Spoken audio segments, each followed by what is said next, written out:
Hello, this is Jordan here from Uprint SA. I'm doing a training video on how to use our marine A and B paper and how to peel with it. I'm going to show you what not to do and what you must do. So the pros and the cons, and how to create efficiency when using your marine A and B paper.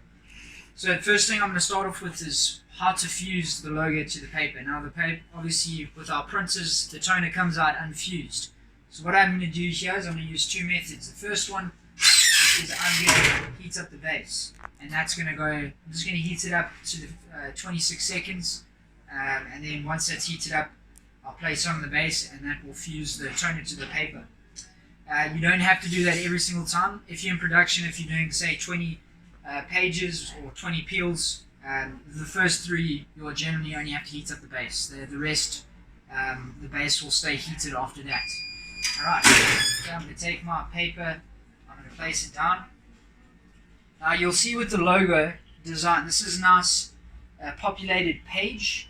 I want you to take an area where there's less logo, and you're going to crease that corner just so it gives you an area to grab the paper.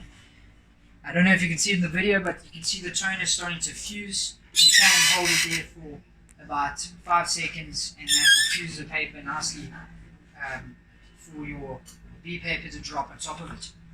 Yeah, this is going to be, it might still be a bit sensitive to the B paper, so the A paper, the toner is still going to be a bit sensitive. So what I'm going to do is I'm going to place the A paper on top here, get it parallel with the A paper, and I'm going to drop it nicely without moving the paper. I don't want to move it just in case the toner is still in its powder form. Okay, I'm going to bring it straight to the corner here. Don't take your time. You want to keep everything on the base. You want to keep it nice and hot. I'm not lifting off the base. I'm going to grip the top and the bottom immediately. Just do a quick peel like that, especially if your toner is sitting close to the edge of the paper, and then you start peeling it towards you. Always keeping the A paper, which is at the bottom, on the base, and it's peeled beautifully. You can actually see. Alright guys, next method, I'm going to use a heat gun to fuse the logos to the page.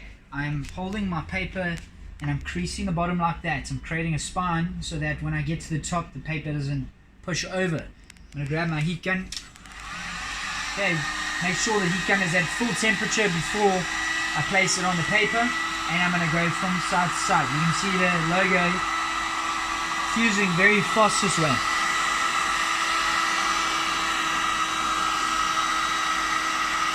Okay, once I've done that side, move on to the next.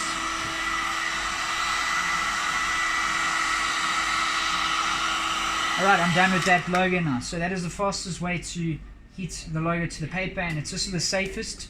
Let's say you wanted to do 100 pages, you can heat all of them up and place them on top of each other, and then get them ready for the next procedure. Alright guys, next step, after I've heat gunned the logos to the page, obviously you're going to do the same procedure as we did previously. I wanted to go over why it is so important to have the correct pressure and the correct heat when using our marine AB paper. This marine A paper is it's obviously can get affected by humidity. If this paper is left outside its packaging for a couple of days, the humidity can affect it. So what you need to do is keep it inside its packaging, and it should be a flawless peel every time you use the marine A and B paper.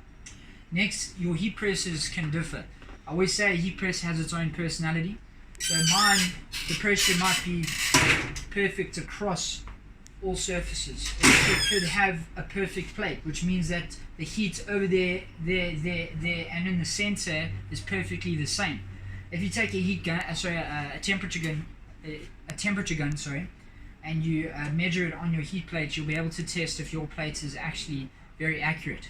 Some heat presses, if you use them over time, your element can get damaged, meaning that the center part of your heat press is only at its most hottest, and then on the corners here, the temperature has gone way down. So that means that when you're doing the peel, you'll find that some areas on your A paper, the glue is not releasing. If you see that, there is a possibility of saving your graphic, and I'm going to show you how to do that now. Alright, so let's go ahead and crease the corner like we did previously. I'm going to grab my B paper, I'm going to press it Get it ready. Okay, press it for the 28 seconds. Now when you're doing the peel and you're seeing that there's like glue, the glue is lifting off the paper, you can actually see glue strands on the paper. That means that the peel's not going well. Immediately press it again for about 5 seconds and then peel immediately afterwards. There could also be heat issues. If it's too hot and your plate is actually going hotter than what it says on the temperature valve, then you need to cool the paper down. Just do that once, place it back down, and you can immediately start peeling like that. Okay.